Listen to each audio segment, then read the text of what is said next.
আসলে বিএনপির সাথে তো এনসিপির জোট বা আসন সমঝোতার কথা শোনা যাচ্ছিল, কিন্তু শেষ পর্যন্ত তা হয়নি। এখন জামায়াতের সাথে হলো, বিএনপি কেন এনসিপিকে টানতে পারলো না, অথবা দূরে ঠেলেই দিল কিনা?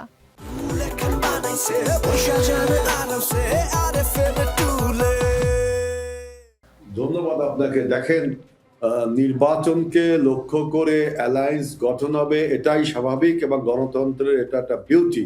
আমরা খুবই বেশি অ্যাপ্রিসিয়েট করি এবং ধন্যবাদ জানাই যে বাংলাদেশে অন্তত একটা গ্রহণযোগ্য এবং কম্পিটিটিভ নির্বাচন হচ্ছে।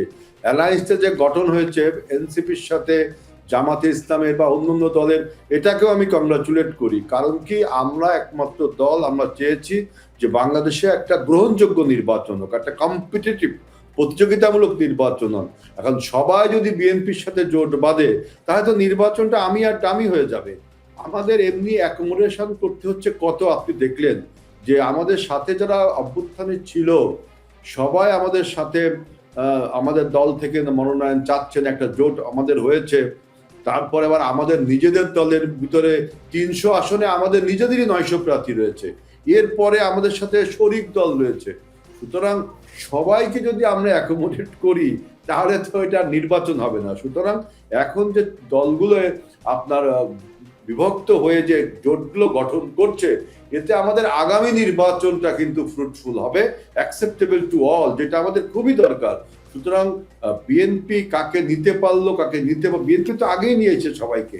আমরা তো আমাদের শরিক দল সবাইকে নিয়েছি। এনসিপিরা আমাদের সাথে জোট না করে চিন্তা করেছে যে জামাতের সাথে জোট করবে, এটা তাদের একান্তই নিজস্ব চিন্তা ভাবনা। এখানে আমি মন্দের কিছু দেখি না, বরং আমি বিএনপির নেতা হিসাবে আমি মনে করি যে আমাদের সবারই এটাকে কংগ্রাচুলেট করা উচিত যে একটা জোট গঠন হচ্ছে, বিএনপির একটা জোট আছে, জামাতের একটা জোট আছে, আরো যদি দলকে জোট গঠন করে তাহলে আমরা একটা প্রতিযোগিতামূলক নির্বাচন পাবো।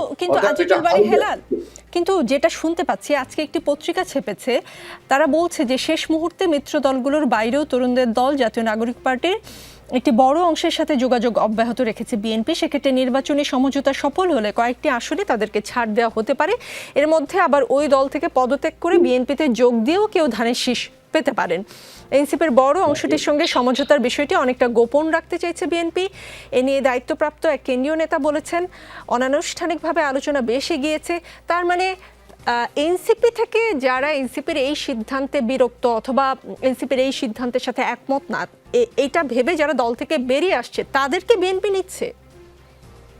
তাদেরকে নিচ্ছে মানে কি, আমাদের তো দেখেন 300টা আসন, 272টা আসনে নমিনেশন দেওয়া হয়েছে। এরপরে আরো কিছু আমাদের শরিক দলকে দেওয়া হচ্ছে। এখন এনসিপি থেকে যারা ফ্রাস্ট্রেট হয়ে এই জোট গঠনটাকে পছন্দ করেনি, যারা, আমি আজকে দেখলাম 30টা, আর লাস্টে তাসনুবা করলো 31 জনকে আমি দেখলাম ফ্রাস্ট্রেট মার্কে ওদের কমিটির। তারা ওই 31 জনকে তো নমিনেশন দেওয়া সম্ভব হবে না। এখন কেউ যদি আমাদের সাথে সেভাবে মানে জেতার মতো লোক ক্যান্ডিডেট হয়, দেখা যাচ্ছে আমাদের যে ক্যান্ডিডেট তার থেকেও তিনি খুব পপুলার, তাহলে তাকে দিতে হবে। তাছাড়াও অন্য কোনো যদি কারণ থাকে, বিশেষ করে সে খুব গুরুত্বপূর্ণ হবে আগামী সরকারের জন্য। সুতরাং ওই 31 জন যে আপনার ফার্স্টের 31 জনকে দেওয়া হবে তাও না, আবার 31 জনের একজনকেও দেওয়া হবে তাও না। বিষয়টা পপুলারিটি এবং গ্রহণযোগ্যতা এবং আগামী দিনের প্রয়োজনীয়তার উপর নির্ভর করে।